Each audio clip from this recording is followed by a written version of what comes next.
Bismillahirrahmanirrahim. Assalamualaikum warahmatullahi wabarakatuh. Innal hamdalillah nahmaduhu wa nasta'inuhu wa nastaghfiruhu wa natubu ilayhi wa na'udzu billahi min shururi anfusina wa sayyiati a'malina.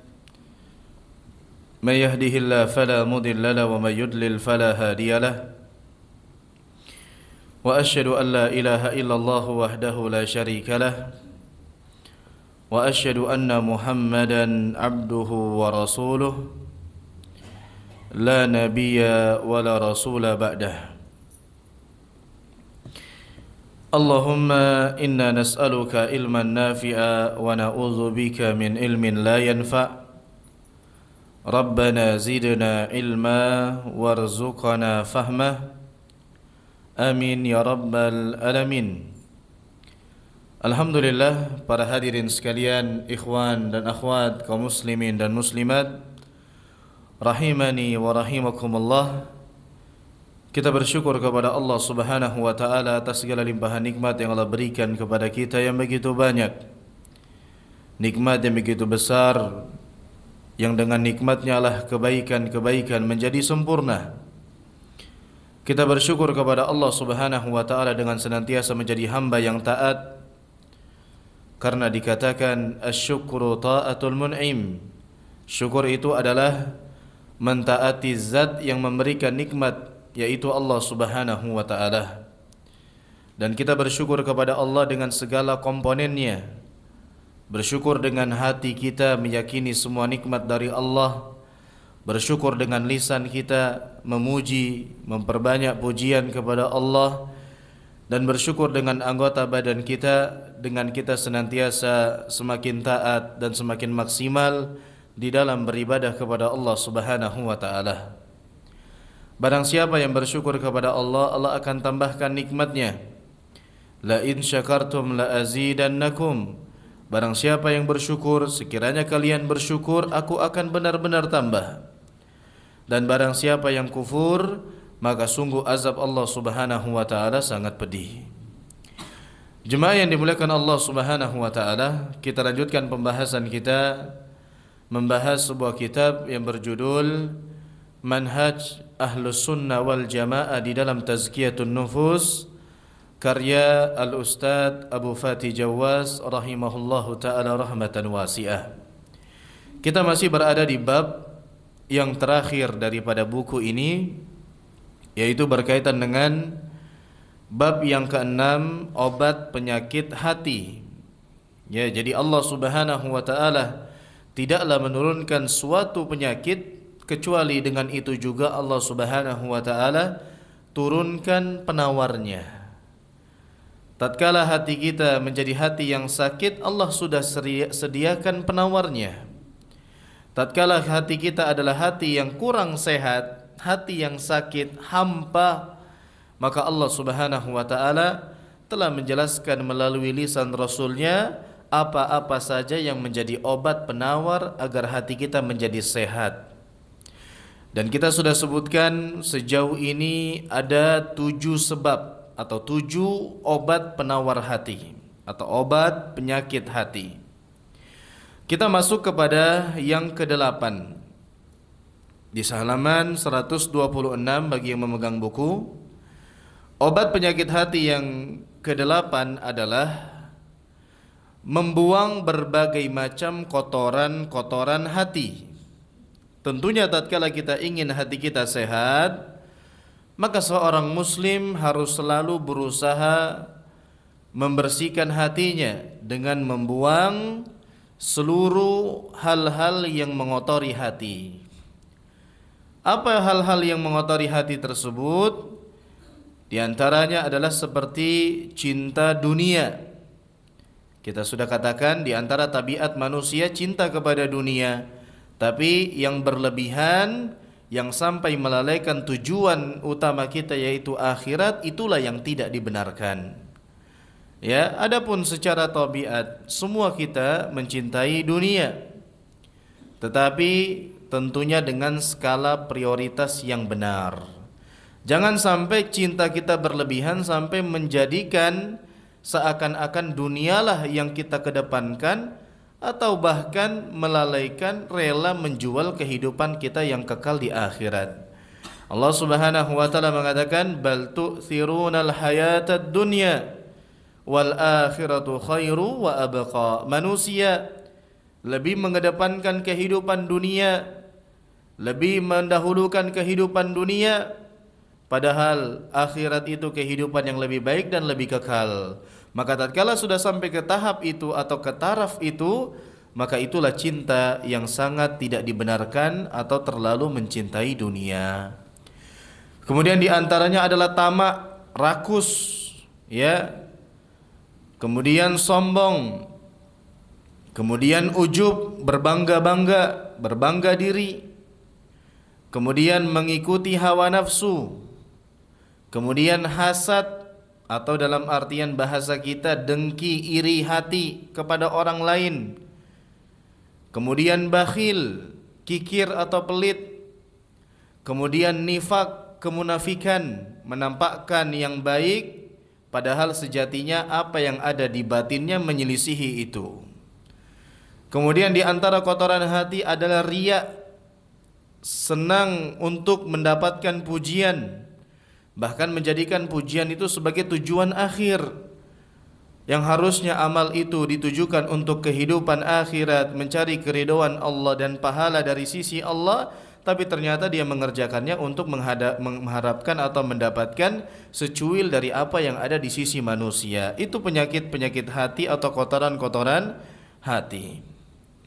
Kemudian pamer, senang pamer. Kemudian pengecut, curang, tidak bersikap jujur dan yang lain sebagainya. Maka seorang muslim agar hatinya sehat, maka dia harus membuang segala macam kotoran-kotoran hati tersebut. Karena Allah Subhanahu wa taala, kita bisa lihat di awal-awal mengutus Nabi Muhammad SAW sebagai seorang rasul, Allah Subhanahu wa taala memerintahkan Rasulullah SAW, disebutkan dalam surat Mudaththir ayat 4, wa thiyabaka fatahhir. Dan pakaianmu wahai Muhammad, maka bersihkanlah. Bersihkanlah pakaianmu wahai Muhammad. Apa yang dimaksudkan pakaian di sini? Penjelasan para ulama adalah qalbun, yaitu hati. Maka hatimu wahai Muhammad, bersihkanlah hatimu. Maka kita lihat di sini Rasulullah SAW tatkala di awal-awal diangkat sebagai seorang rasul untuk menyampaikan syariat Allah, Allah Subhanahu wa taala mengingatkan, bahkan memerintahkan beliau untuk membersihkan hatinya. Artinya apa? Memperhatikan keadaan hati. Dan kita dapati kalau kita melihat hati-hati manusia seluruhnya, kita dapati Nabi kita Muhammad SAW adalah orang yang paling bersih hatinya. Kemudian yang kesembilan, di antara obat penyakit hati adalah menyibukkan diri dengan hal-hal yang bermanfaat. Nah, ini dia.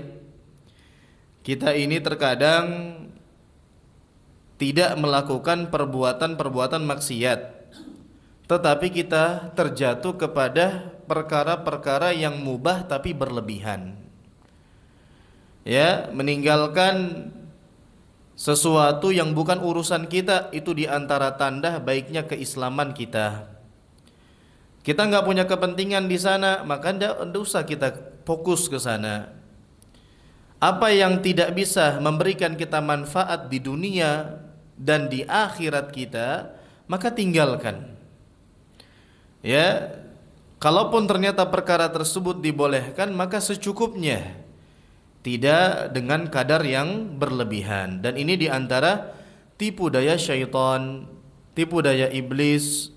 Terkadang mereka tidak bisa melakukan kita jatuh, menggoda kita jatuh sekaligus kepada perbuatan dosa. Terkadang kita dijadikan terlalu sibuk dengan perkara-perkara yang mubah bahkan berlebihan. Disebut dengan fudulul mubahat, berlebihan-berlebihan kepada perkara-perkara yang dibolehkan. Maka agar hati kita selamat, agar hati kita sehat, maka sibukkanlah diri kita dengan hal-hal yang bermanfaat. Tinggalkanlah segala sesuatu yang tidak bermanfaat. Nabi SAW bersabda, min husni islamil mar'i tarkuhu ma la ya'nihi. Di antara tanda eloknya keislaman seseorang, dia meninggalkan sesuatu yang bukan urusannya, bukan kepentingannya, tidak ada hajatnya di sana. Itu di antara tanda bersihnya atau selamatnya atau sempurnanya keislaman seseorang. Disebutkan di sini Rasulullah sallallahu alaihi wasallam bersabda, "Al-mu'minul qawiyyu khairun wa ahabbu ila Allah minal mu'minid dha'if. Wa fi kullin khair. Ihris ala ma yanfa'uka wasta'in billah wa la ta'jaz. Wa in asabaka syai'un fala taqul law anni fa'altu kana kadza wa kadza walakin kul qaddarallahu wa ma syaa'a fa'ala fa inna law taftahu amal syaitan." Nabi sallallahu alaihi wasallam bersabda, seorang mukmin yang kuat itu lebih baik daripada mukmin yang lemah. Seorang mukmin yang kuat itu lebih baik dan lebih dicintai oleh Allah Subhanahu wa taala daripada seorang mukmin yang lemah. Dan tentunya karena dia keduanya adalah orang yang beriman, tentunya di dalam diri keduanya masing-masing ada kebaikannya. Tetapi yang beriman lagi kuat itu lebih dicintai oleh Allah Subhanahu wa taala dan lebih baik di sisi Allah Subhanahu wa taala. Ya, terus kemudian Nabi sallallahu alaihi wasallam mengatakan, "Ihris ala ma yanfa'uka wasta'in billah wa la ta'jaz." Maka semangatlah atas apa yang bermanfaat bagi dirimu dan minta pertolonganlah kepada Allah Subhanahu wa taala dan jangan lemah.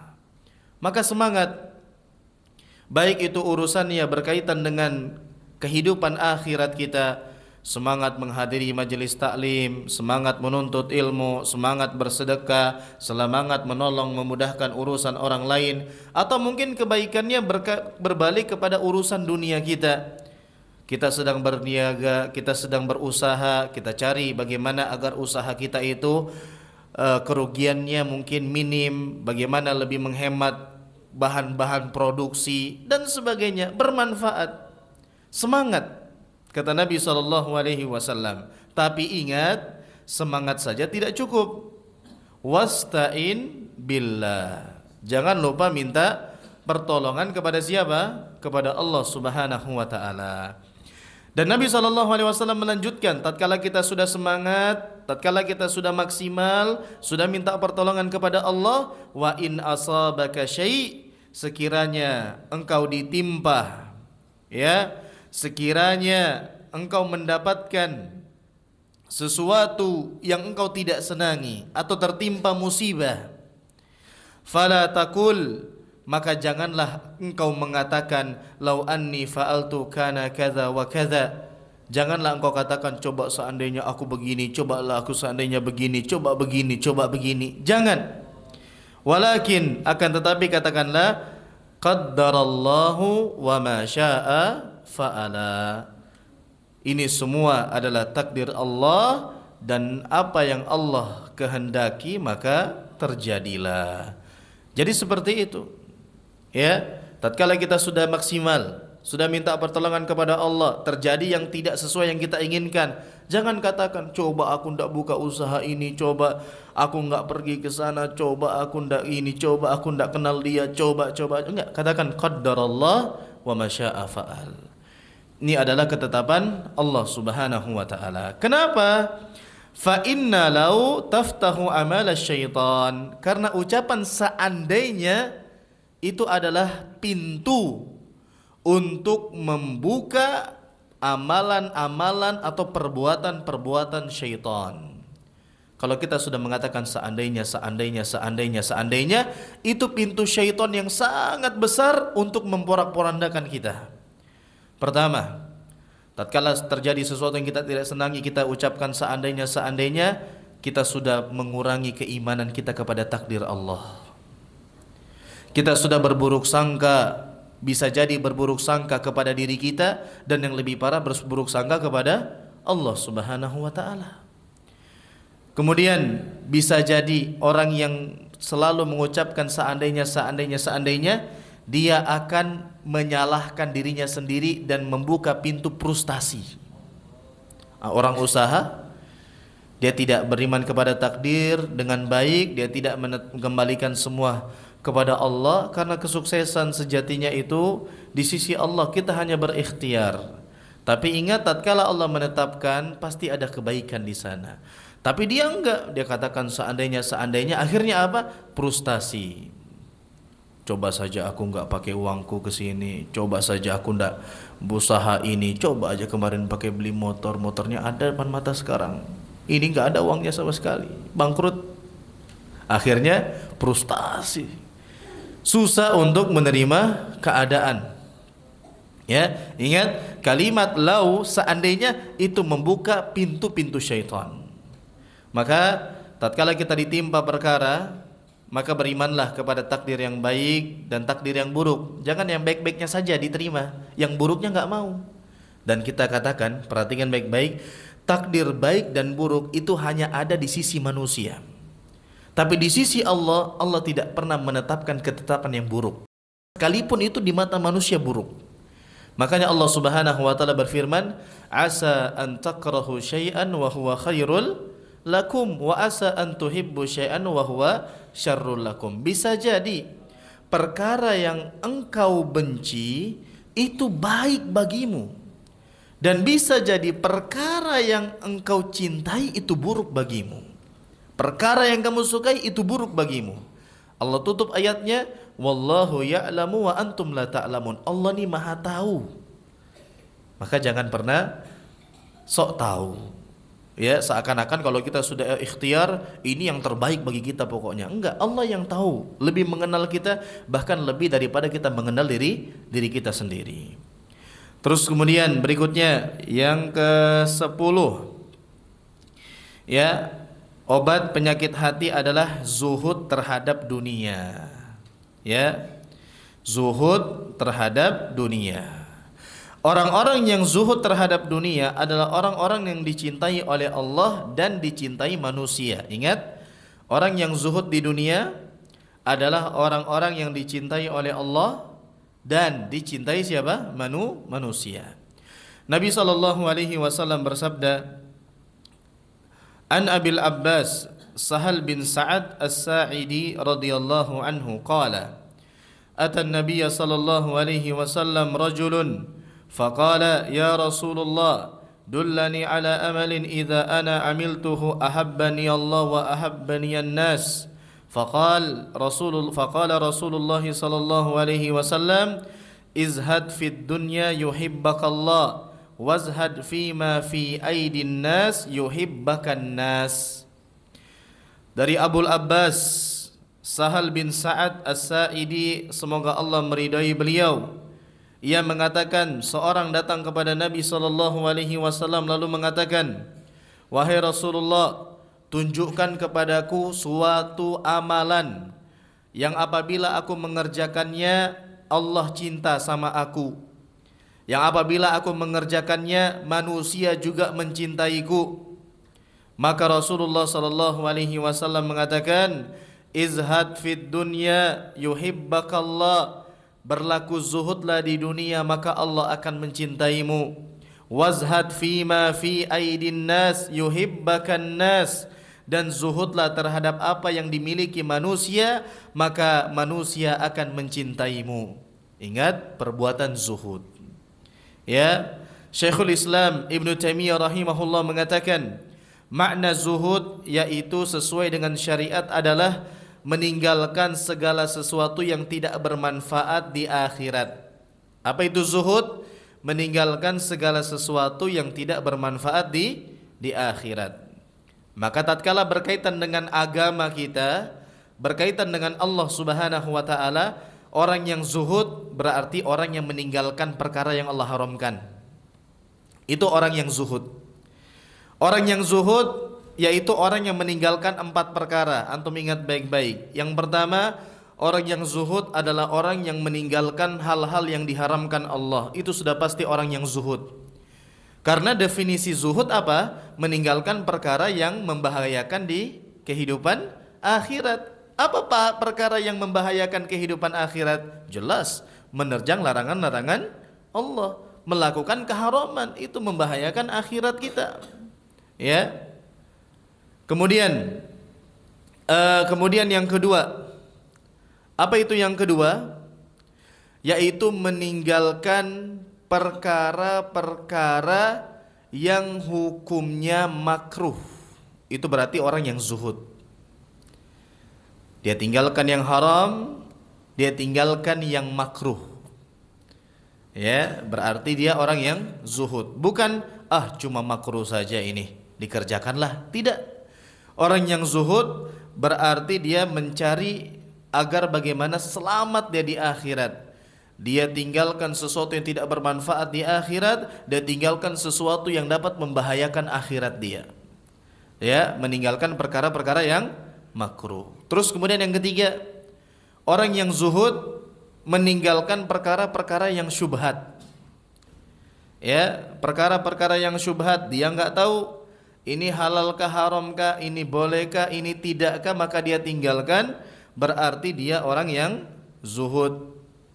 Kemudian yang keempat, yang terakhir, orang yang zuhud adalah orang-orang yang meninggalkan perkara-perkara yang boleh tapi berlebihan.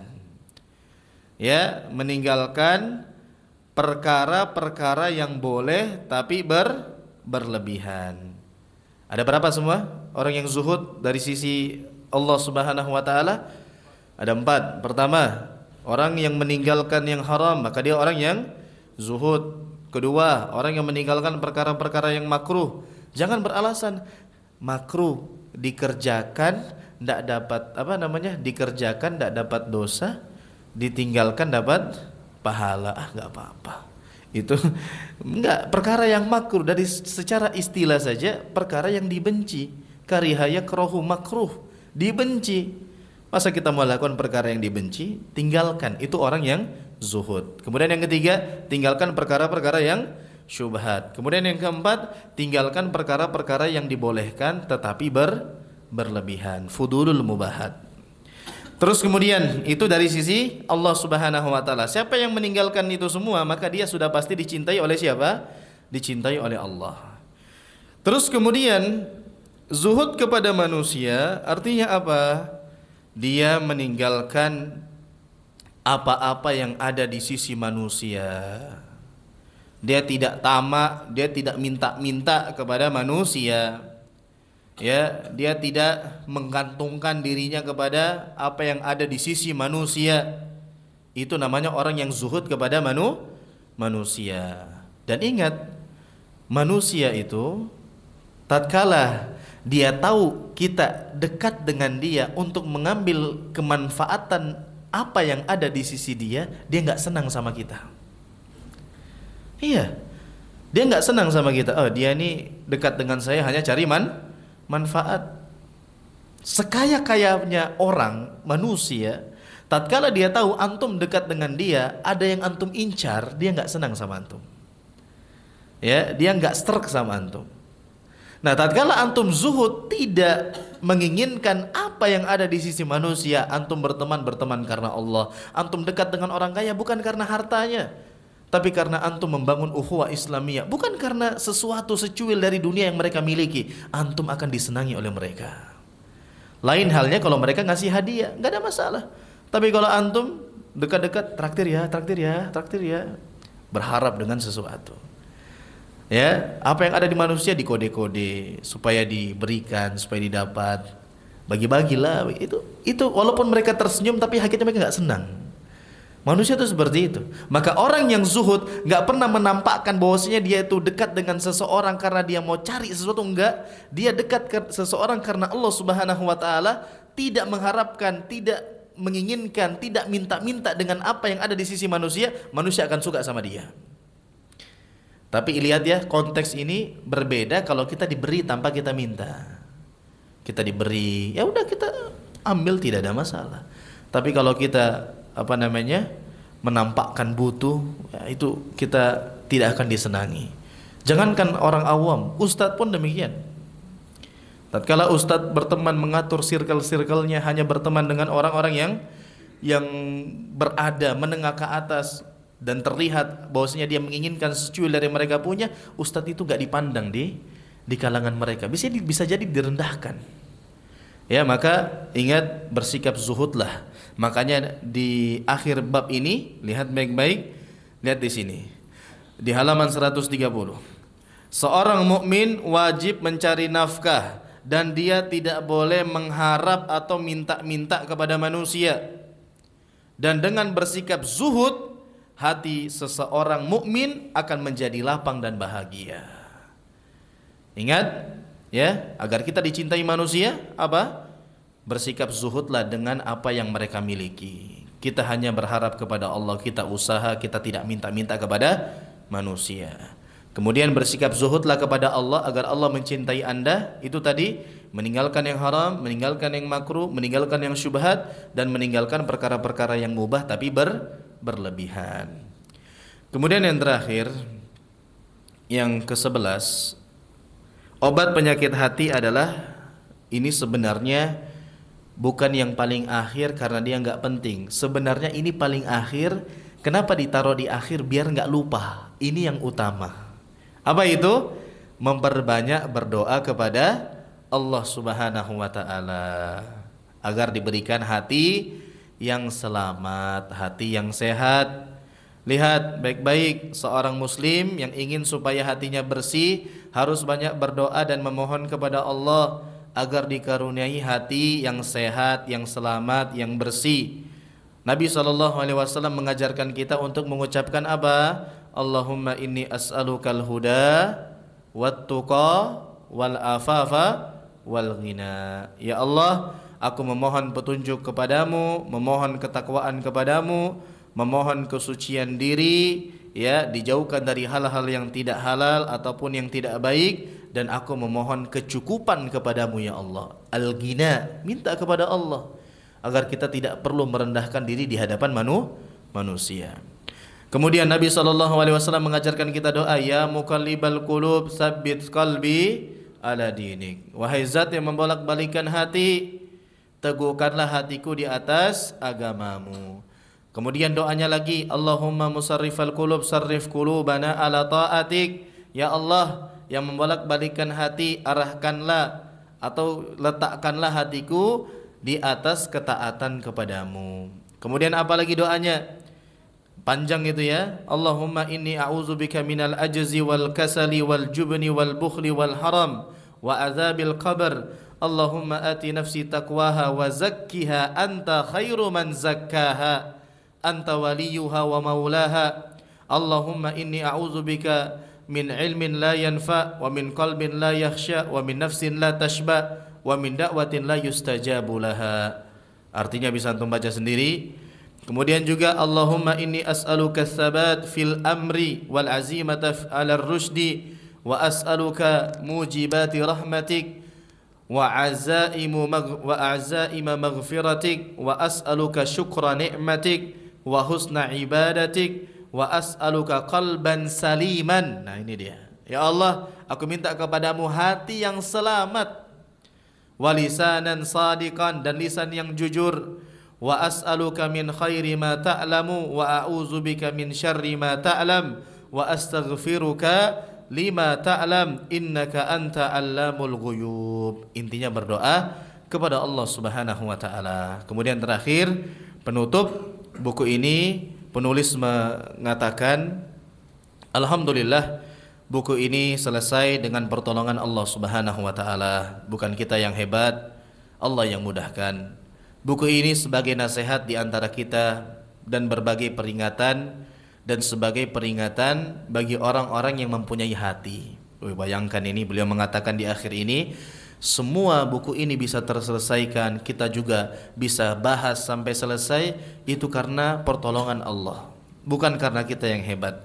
Dan buku ini, kata beliau, sebagai nasihat di antara kita dan sebagai peringatan bagi orang-orang yang masih punya hati.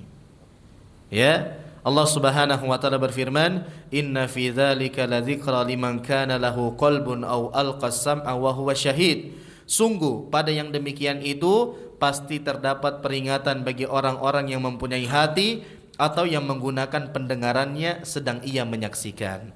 Al-Imam Ibnul Qayyim rahimahullah mengatakan, carilah hatimu di 3 tempat. Yang pertama, ketika mendengarkan Al-Quran. Yang kedua, di majelis zikir. Yang ketiga, di waktu-waktu saat engkau bersendiri. Lihat baik-baik ini. Al-Imam Ibnul Qayyim mengatakan, kalau anda mau lihat anda tuh punya hati apa tidak, carilah di 3 tempat. Yang pertama, ketika mendengarkan Al-Quran. Gimana perasaan hati kita? Oh, panas Ustaz. Nah, berarti hati-hati. Nggak sedang Ustaz. Ada nggak orang seperti itu? Ada. Kepanasan tatkala mendengarkan murotal, tatkala mendengarkan nyanyi-nyanyian volume yang paling full, kalau ada bisa ditambah lagi masih kuat dia. Maka ingat, interaksi dengan Al-Quran itu diantara sebab yang menyehatkan hati kita. Ya, bahkan di sini dikatakan oleh Imam Ibnul Qayyim, carilah hatimu ketika berinteraksi mendengarkan Al-Quran, membaca Al-Quran juga demikian. Kemudian yang kedua, di majelis zikir. Nah ini dia, kan kita ini membahas buku ini kan sebagai peringatan. Zikr itu artinya apa? Peringatan, zikra. Maka tatkala di majelis ilmu, tatkala di tempat-tempat majelis zikir, hati kita ada nggak di sana? Kalau ternyata ada, alhamdulillah.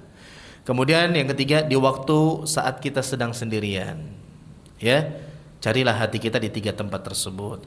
Jika engkau tidak dapati hatimu di tempat-tempat ini, maka mohonlah kepada Allah agar Allah menganugerahkan kepadamu hati, karena sesungguhnya engkau tidak punya hati. Artinya apa? Hatinya ada, dibelah ada, tetapi tidak hidup, atau kita katakan mati. Sebagaimana yang sudah kita bahas di buku ini, ya. Kemudian yang perlu diperhatikan oleh setiap muslim dan muslimah, bahwa dibahasnya tentang tazkiyatun nufus itu bertujuan agar kita selalu introspeksi terhadap diri kita, ya, agar kita senantiasa membersihkan hati kita dari berbagai penyakit dan tidak boleh merasa diri kita ini bersih atau sok suci. Nah ini dia. Kita bahas ini. Siapa yang jadikan kita sasaran? Siapa yang kita jadikan sasaran? Diri kita sendiri. Introspeksilah. Jangan pernah merasa diri ini sudah bersih, jangan pernah merasa diri sok suci, jangan pernah merasa diri yang paling itu, jangan. Kita lihat Allah Subhanahu wa taala berfirman, "Alam tara ilal ladzina yuzakkuna anfusahum balillahu yuzakki may yasha wa la yuzlamuna fatila." Tidaklah engkau memperhatikan orang-orang yang menganggap dirinya suci. Siapa di sini yang Allah maksud? Orang-orang Yahudi dan Nasrani. Sebenarnya Allah mensucikan siapa saja yang dikehendakinya, dan mereka tidak dizolimi sedikit pun. Dan dalam surat An-Najm ayat 32 Allah katakan, "Fala tuzakku anfusakum huwa a'lamu bimanittaqa." Jangan kalian menganggap diri kalian suci, jangan kalian merasa sudah bersih, jangan kalian merasa sudah menjadi orang yang paling bertakwa. Huwa a'lamu bimanittaqa. Allah yang paling paham siapa di antara kalian yang paling bersih dan paling bertakwa. Ya. Terus kemudian setiap muslim dan muslimah wajib berhati-hati dalam berbicara, dalam beramal. Jangan mengikuti langkah-langkah syaitan yang telah mengotori hati manusia. Kita wajib memohon kepada Allah agar Allah memberikan kita hati yang bersih, mensucikan hati kita, karena tidak ada yang dapat membersihkan hati kita kecuali hanya Allah Subhanahu wa taala. Allah Subhanahu wa taala berfirman, "Ya ayyuhalladzina amanu la tattabi'u khutuwati syaitan." Wahai orang-orang yang beriman, janganlah kalian mengikuti langkah-langkah syaitan. Kemudian seorang muslim dan muslimah wajib meyakini bahwa Allah senantiasa mengetahui, melihat dan mengawasi semua perbuatannya. Ya, ingat, seorang muslim dan muslimah harus meyakini Allah senantiasa tahu, Allah senantiasa melihat, Allah senantiasa mengawasi semua perbuatannya. Sehingga itulah inti pembahasan kita, menjadikan kita semakin yakin Allah melihat kita, Allah mengawasi kita, Allah mengetahui semua yang kita perbuat. Sehingga ada seseorang yang datang kepada Nabi SAW bertanya, "Wa ma tazkiyatun nafsi?" Apa yang dimaksudkan dengan tazkiyatun nufus itu wahai Rasulullah? Maka Rasulullah SAW bersabda, menjawab, ayya'lama anna Allah azza wa jalla ma'ahu haitsu kana. Tazkiyatun nufus itu apa? Yaitu seseorang mengetahui, meyakini bahwa Allah membersamainya dimanapun dia berada. Artinya apa? Bukan zatnya Allah, tetapi Allah mengetahui, mengilmui apa yang dia kerjakan, dimanapun dia mengetahui apa yang sedang dia perbuat.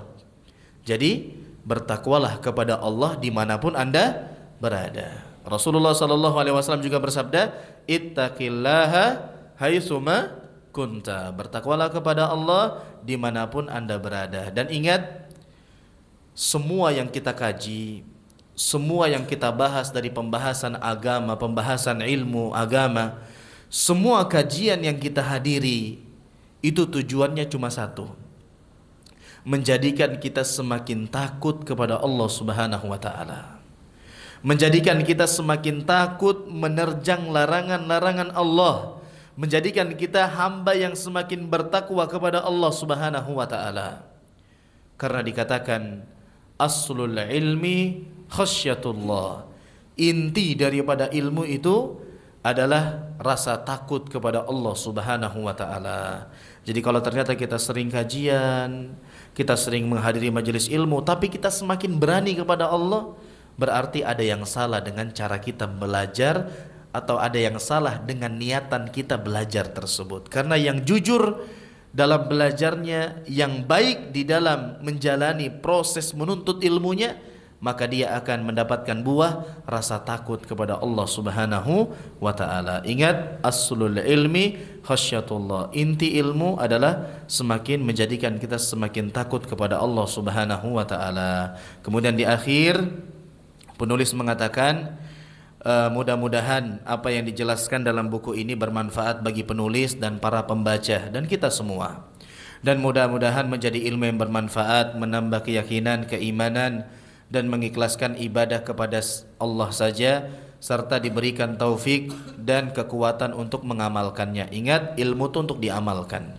Semoga amal ini ikhlas semata-mata mengharapkan wajah Allah, dan semoga Allah menjadikannya sebagai timbangan kebajikan di akhirat kelak. Salawat serta salam semoga tercurah atas Nabi kita Muhammad SAW, kepada keluarganya, kepada para sahabatnya, serta orang-orang yang mengikuti mereka dengan baik hingga hari kiamat. Dan akhir seruan kami ialah segala puji bagi Allah Rabb seluruh alam. Subhanakallahumma wa bihamdik, asyhadu an la ilaha illa anta, astaghfiruka wa atubu ilaik. Maha suci Engkau ya Allah, aku memujimu, aku bersaksi bahwa tidak ada ilah yang berhak diibadahi dengan benar selain Engkau. Aku memohon ampunan dan aku bertobat kepadamu. Penulis buku ini Al-Ustadz Yazid bin Abdul Qadir Jawaz Abu Fati rahimahullahu ta'ala rahmatan wasi'ah. Demikian jemaah sekalian, semoga bermanfaat. Akhirul kalam, wabillahi taufiq wal hidayah. Assalamualaikum warahmatullahi wabarakatuh.